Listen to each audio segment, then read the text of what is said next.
Alhamdulillah, j'aimerais répondre à une réponse à une question très importante. C'est une question, malgré qu'elle soit choquante, mais elle est en réalité très importante pour nous tous aussi, n'est-ce pas, de le savoir. Le musulman doit savoir certaines choses, doit connaître effectivement certaines choses. Il ne s'agit pas tout simplement d'être musulman et puis on reste là croisés, les mains croisées, et puis on dit on est musulman, ça va, alhamdulillah. Le premier geste d'être musulman, c'est très important et c'est une chose nécessaire.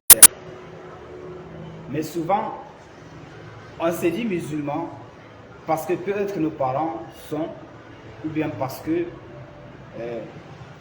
c'est une chose qui nous plaît tout simplement. Mais en réalité, on ne respecte pas certains principes de la religion musulmane.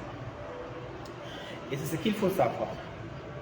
La fois passée, un frère m'a dit une chose, il me dit, frère, franchement, je n'arrive plus à prier, pourtant avant je priais tranquillement et je n'avais aucun problème.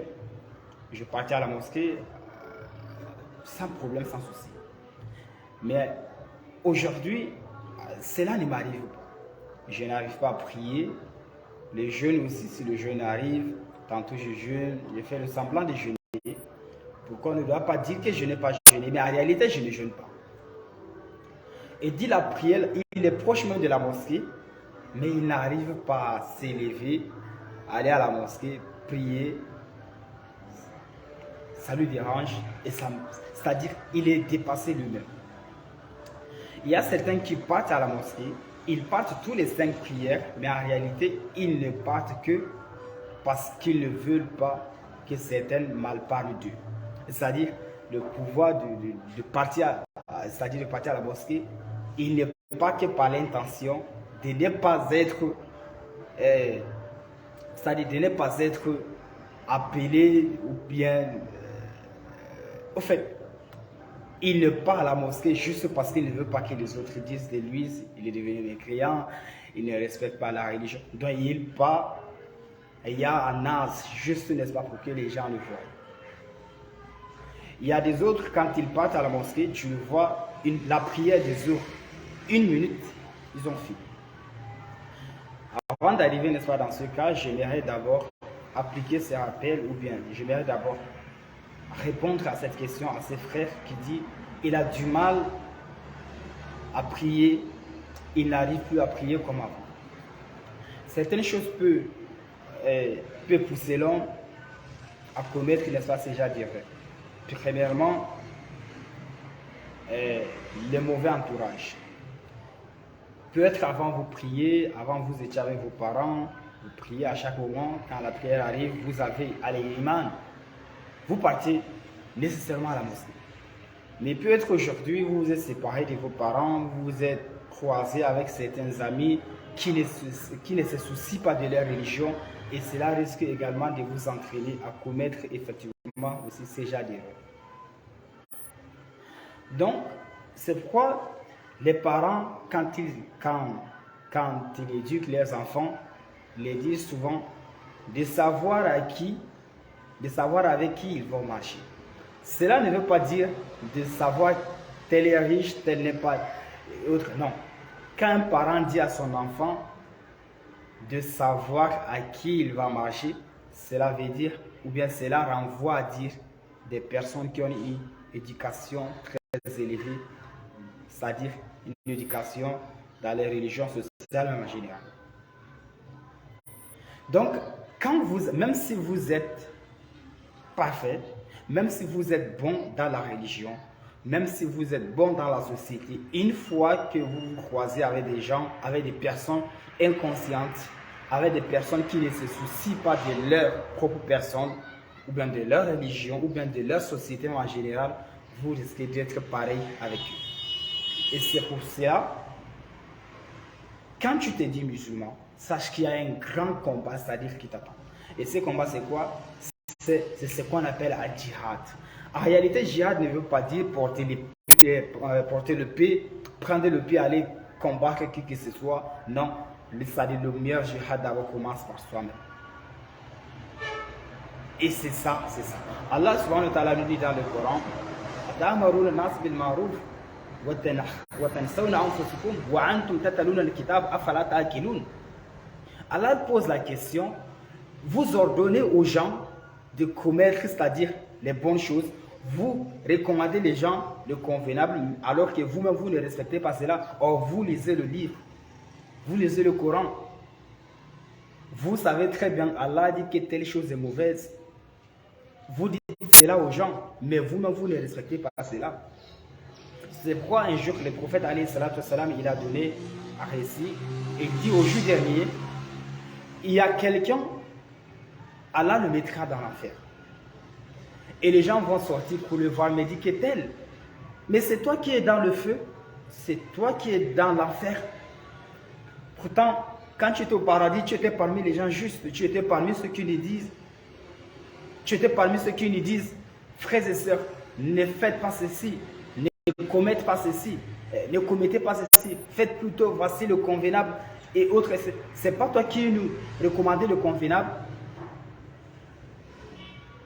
et c'est pas toi qui interdisais le blâmable. Alors il dira, Wallahi, je n'avais pas fait cela pour l'amour d'Allah. J'ai fait cela tout simplement pour être apprécié, c'est tout. Et c'est pourquoi, donc, quand on se dit musulman, alors il faut qu'on le sache, on a un grand combat devant nous. Et ce combat, c'est quoi? C'est d'abord le jihad d'un nafs. Il faut que l'on combat réellement son propre cœur, sa propre passion. Parce que le cœur risque de t'amener à un endroit que toi-même, tu ne pourras jamais imaginer. Et c'est pourquoi il faut qu'on le sache. Quand on vit dans la société, ou bien quand on est musulman, il faut qu'on le sache qu'il y a des personnes avec qui il faut marcher, il y a des personnes avec qui il ne faut pas marcher. Parce que certaines personnes risquent de détruire votre éducation pour rien. Et vous allez regretter, cela peut être prochainement. Donc, moi je vais conseiller à mon frère qui a posé cette question, qui dit il n'arrive plus à prier, pourtant il priait avant. Moi je vais te dire tout simplement de savoir avec qui tu marches et de savoir réellement ce que tu commets, parce que aucune personne ne peut dire tel est l'acte de l'autre. Non, Allah seul, il est le seul qui connaît le cachet.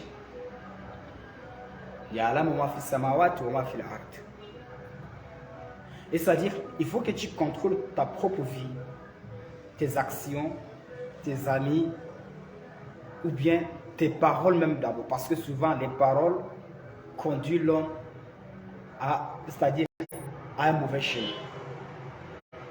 La prière, l'homme musulman doit savoir que la prière ne se répète pas. La prière se renouvelle.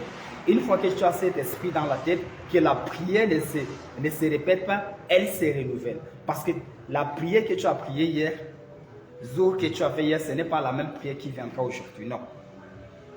C'est une autre prière, c'est-à-dire différente de l'autre là, mais dans le sens.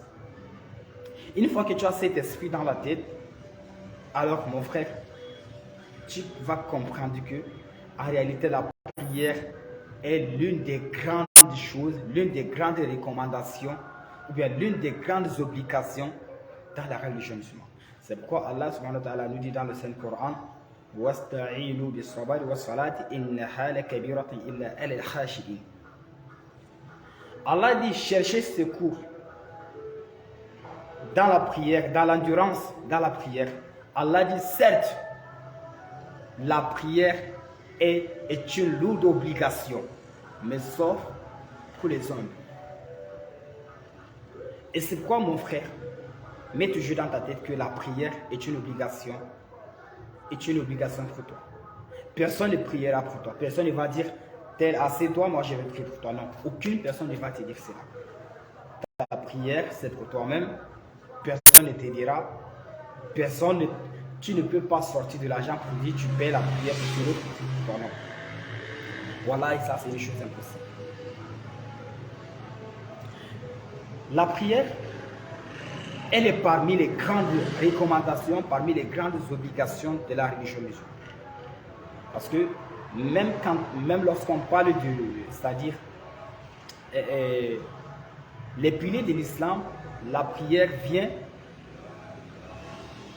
c'est-à-dire en deuxième position, après shahadat an la ilaha illallah wa ashhadu anna Muhammad Rasulullah, c'est as-salat. Donc ce qui veut dire, la prière est parmi les grandes recommandations, parmi les grandes obligations. Donc l'homme ne doit réellement pas blaguer avec la prière. Tant que tu es éveillé, tu n'es pas peut-être dans le sommeil, tu n'es pas sourd, tu n'es pas malade mentalement. Quand l'heure de la prière arrive, mon frère, fais presque tous les efforts pour que tu arrives à la mosquée. Et même si tu n'as pas la possibilité d'arriver à la mosquée, essaie même de prier où tu es. Parce que le prophète nous dit dans un hadith il dit, Allah a rendu pour nous les musulmans, que la terre en général soit pour nous un masjid. C'est-à-dire, n'importe où que tu te trouves, si ce lieu est réellement propre, alors tu peux prier. Donc, tu ne veux pas être, n'est-ce pas, peut-être en voyage, et puis je dis, tu es obligé d'arriver chez toi, ou bien dans un village, ou bien dans une ville, pour que tu puisses prier. Non, cela ne se fait pas. Si l'heure de la prière arrive, n'importe où tu es pris. Donc, Allah nous dit dans le Saint-Coran, dans un verset, il dit, la prière éloigne le serviteur de commettre la turpitude. Et toi qui ne pries pas, mon frère, imagine donc à quelle condition ta vie se retrouvera. C'est pourquoi donc il faut qu'on fasse assez des efforts pour la prière. On le sait certainement, la prière est très difficile. La prière est une lourde obligation, tout comme Allah le détaille, et tout comme Allah détaille la prière dans le Saint-Coran, mais il faut que tu fasses au moins certains efforts pour que tu puisses arriver. Même manger la nourriture n'est pas facile. Beaucoup pensent que manger la nourriture est très facile. Non, à un moment donné, tu vas te fatiguer. Mais tu fais les efforts parce que tu ne veux pas rester affamé. C'est la même chose. La prière est difficile, mais fais les efforts pour nourrir ton esprit, pour nourrir ton âme et pour également chercher la place dans la vie future. Et c'est ça. Parce que le fait de dire que tu n'arrives pas à prier, réellement, c'est une chose très énorme. Et alors, mon frère, je te conseille, pas toi seul, ainsi que tes semblables, de faire des efforts, s'il vous plaît, dans ce qui concerne la religion musulmane. Allah nous a donné une très belle religion qui, c'est-à-dire, et cette religion, rien ne ressemble à cette. Il n'y a aucune religion qui ressemble à l'islam. Et tous les prophètes qu'Allah a envoyés, subhanahu wa ta'ala, sont venus toujours dans le but d'enseigner l'islam. Donc, je pense très bien que je souhaite que le rappel soit bénéfique. Assalamu alaikum wa rahmatullah wa barakatuh.